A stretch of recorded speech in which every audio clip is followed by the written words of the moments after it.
Hello everyone, welcome back to our channel. I'm Dr. Ashmita. Today, let's study about Hashimoto's thyroiditis. Hashimoto's thyroiditis was first described by a Japanese pathologist by a name Dr. Hakaru Hashimoto. This condition was named after him, Dr. Hakaru Hashimoto's. So, Hashimoto's thyroiditis. Thyroiditis from the name, itis means inflammation. So, there's inflammation of the thyroid gland. So, it is a chronic autoimmune inflammation. It is an autoimmune condition. So, it is a chronic autoimmune inflammation of thyroid. It is a chronic autoimmune inflammation of the thyroid. It is also called as chronic lymphocytic thyroiditis. Chronic lymphocytic thyroiditis. That means inflammation of the thyroid gland. Autoimmune means there is presence of auto antibodies. That means the person or the patient or that person itself, the host itself, they produce antibodies, auto antibodies, self-made antibodies that destroy one's own organ, one's own tissue. That is autoantibodies. There is presence of autoantibodies that will destroy the normal thyroid tissue. What are these antibodies? Anti-thyroid peroxidase, anti-TPO, anti-thyroglobulin. These two antibodies are predominantly present in a case of Hashimoto's thyroiditis. Since it is an autoimmune condition, that means there is an immune response which is responsible for this immune destruction. The immune response is mediated by two kind of cells, CD8 cells and CD4 cells. So CD8 cytotoxic T lymphocytes, these are the CD8 cytotoxic T lymphocytes that will cause direct killing. Direct killing of what? Direct killing of follicular cells. Direct killing of the follicular cells of this epithelium. So follicular cells are this. This is the image of a histology image of a normal thyroid gland. These are the follicles. These are variable sized follicles. So thyroid cells are present in the form of the spherical structures called follicles. Follicles contain central, this colloid, which is nothing but a thyroglobulin that will store thyroid hormones. And the lining epithelium, this is the lining epithelium of the follicle formed by simple cuboidal epithelium. These are the follicle cells. These follicular cells responsible for synthesis of thyroid hormones. So there is destruction of this thyroid follicular cells by the antibodies. These thyroid follicular cells are destroyed by this auto antibodies, by the CD8 cells. So therefore CD8 cytotoxic T lymphocytes will cause direct killing of this follicular epithelial cells which produce thyroid hormones. Also CD4 cells will recruit macrophages and B cells. B cells are B lymphocytes. B lymphocytes are recruited. B lymphocytes will form plasma cells. Plasma cells will produce what? Antibodies. Plasma cells will produce antibodies. These antibodies are responsible for this autoantibody effect, that is anti-TPO and anti-thyroglobulin antibodies. These antibodies are nothing but this anti-thyroperoxidase, anti-thyroglobulin antibodies, which cause immune destruction of the thyroid follicular cells. So let us see the microscopic features of Hashimoto's thyroiditis. What happens? What do we see on a slide of Hashimoto's thyroiditis? Firstly, let's concentrate on the follicles. So most of the thyroid gland they are made up of all the thyroid cells they are present in the form of these follicles. We'll see how does a normal follicle look like. This is the histology image of a normal thyroid gland. Here these are the variable sized follicles. These spherical structures are the follicles. They are of variable size, medium size, large size, all kind of sizes and shapes are present. These follicles, let's focus on one follicle. They contain a central lumen. Lumen is filled with colloid. Human is filled with colloid, nothing but the thyroglobulin. This thyroglobulin is produced by the follicular epithelial cells. This lining epithelium, this is the lining epithelium. They are formed by simple cuboidal epithelial cells. Simple cuboidal epithelial cells. These are called the follicular cells. The follicular cells which produce this thyroglobulin into the lumen. Also, this colloid, they are reservoir of T3 and T4 hormones, thyroid hormones. They are like reserved. They are like present as a storage form. They are present as a storage form in the colloid. Whenever under TSH stimulation, the follicular cells will take up this colloid, break down at tyrosine residues, and release these hormones into the circulation.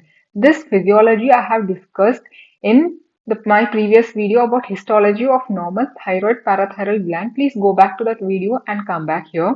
So this is how a normal thyroid follicle looks like. In our case, in this Hashimoto's thyroiditis, these follicles, they're atrophied. See here, you can see when you focus here, the follicles are small in size. These are the atrophied follicles. These are the atrophy. Atrophy means almost degenerating or nothing. So in Hashimoto thyroiditis, the follicles are small, irregular, atrophied, or destroyed. As you see here, these are atrophied follicles. These are the atrophied follicles. Why does atrophy occur? Because of chronic immune attack. There is a chronic immune attack by these autoantibodies which will cause gradual loss of the follicles. The follicles will be like gradually lost, gradual loss of follicles that will ultimately result in this atrophy. So atrophy is because of chronic immune response. Also, coming to the epithelium, epithelium will show Hurthle cell change. That means here coming to this normal histology, the epithelium is simple cuboidal epithelium. These are the follicular cells. Whereas when you focus on this Hashimoto thyroiditis slide, here the epithelium, this is a follicle, this is this colloid lined by epithelium. How is the epithelium? Epithelium is not a simple cuboidal epithelium. It is larger in size. These cells are larger in size. So these are larger in size. All these cells, they are larger in size. So this kind of change is called Hurthle cell change. Hurthle cell change. These are large, polygonal. And how is the cytoplasm? They are more eosinophilic than the regular cells. They are more eosinophilic and they are granular. Why granular means there's increase in mitochondria. Increase in mitochondria in this Hurthle cell change. Why there is increase in mitochondria? So as we have discussed, there is a chronic inflammation. Chronic immune attack will cause chronic inflammation. Chronic inflammation means there's chronic injury to the cell. So whenever there's a chronic injury, it will either like degenerate, or repair itself and regenerate. And there will be an adaptive process. Whenever there's a reversible injury, there's an adaptive process called metaplasia. So this follicular cell will undergo a metaplastic change, that is metaplasia. And this metaplastic change is called the Hurthle cell change. This is called the Hurthle cell change. Normal follicular epithelial cells, these are the normal follicular epithelial cells, they undergo metaplasia in response to chronic injury seen in this Hashimoto thyroiditis. This metaplastic change is called Hurthle cell change. Hurthle cell change. Because of chronic wear and tear, chronic inflammation, the cells they increase their to meet the demands to increase the ATP production. They increase their mitochondria content. Whenever mitochondria increases in cytoplasm, they take up the stain. The eosin stain is taken up darkly. Hence, they are like more eosinophilic. That is called an oxyphilic change. More eosinophil means there's oxyphilic change. Oxyphilic change. And granularity is also because of this increased mitochondria. Increased mitochondria means the cells are called oncocytes. Oncocytes. So Hurthle cells can also be called as oncocytes or the oxyphilic change. So Hurthle cell is very characteristic of this Hashimoto thyroiditis. Hurthle cells are nothing but the metaplastic follicular epithelial cells. Metaplasia is an adaptive process to this chronic inflammation, chronic injury to the cells. This is about the Hurthle cell change of the epithelium. Coming to the colloid, here the colloid is dense or scalloped. See here, this is the normal histology. There is abundant colloid in the lumen of this follicles, abundant colloid which harbors the thyroid hormones. This colloid is like dense and it is like eosinophilic, is a proteinaceous material. But how about here? The colloid In this atrophied follicles, they are like roughly seen or it cannot be seen, and they are like dense. Here, few follicles, because the atrophy, like they come together, the colloid can be dense. Few of the colloid they show scalloping. Scalloping means like ice cream scoop. The thyroid follicular cells eat up the colloid. So these are like this. These are the scalloping. This is called scalloping. Scalloping I have discussed in detail in the first part of normal histology. So scalloping is because of this hyperactive Hurthle cells. The Hurthle cells will take up the colloid. Hurthle cells will take up the colloid, but they are functionally inefficient. That means even if they take up the colloid, they do not break the colloid to produce thyroid hormones. Therefore, thyroid hormones not released into blood circulation. This will contribute to the hypothyroidism seen in Hashimoto's thyroiditis. So, in Hashimoto's thyroiditis, There is hypothyroidism because this will take up Hurthle cells will take up this colloid. They eat the colloid, but they are functionally inefficient. They cannot break the colloid and cannot produce thyroid hormones to release into the blood circulation. This is one point. And also in Hashimoto's thyroiditis, which is an autoimmune condition, autoantibodies will destroy the follicular cells. So there is destruction of the follicular cells. Ultimately, the follicle cells will undergo atrophy and get destroyed. That will also contribute to this hypothyroid situation. In hypothyroid situations, because of two reasons: autoantibody mediated destruction of the follicles, number one, and whatever surviving follicles are present, they undergo metaplastic change. That is the Hurthle cells. Hurthle cells are functionally inefficient. They cannot break down the taken up colloid. These two reasons contribute to the hypothyroidism, the hypothyroid state seen in Hashimoto's thyroiditis. So this is about the colloid. Coming to this inflammation here into the center of the slide, we see is this large aggregate of lymphocytes. Lymphocytes. These are the B lymphocytes I have discussed here. CD4 cells will recruit macrophages and B cells. B cells are nothing but B lymphocytes which transform into plasma cells that produce antibodies. So in the center of the slide, what we see is this aggregate of lymphocytes. These are the small round blue dots are the lymphocytes. These are the lymphocytes. They form an follicle. Like this is similar to a lymphoid follicle seen in a lymph node. So in this thyroid tissue itself, a lymphoid follicle is formed with the center pale zone. This is the germinal center. This is the germinal center. So the germinal center is present. This lymphoid follicle with a germinal center is present that contains this B cells. B cells will form this plasma cells.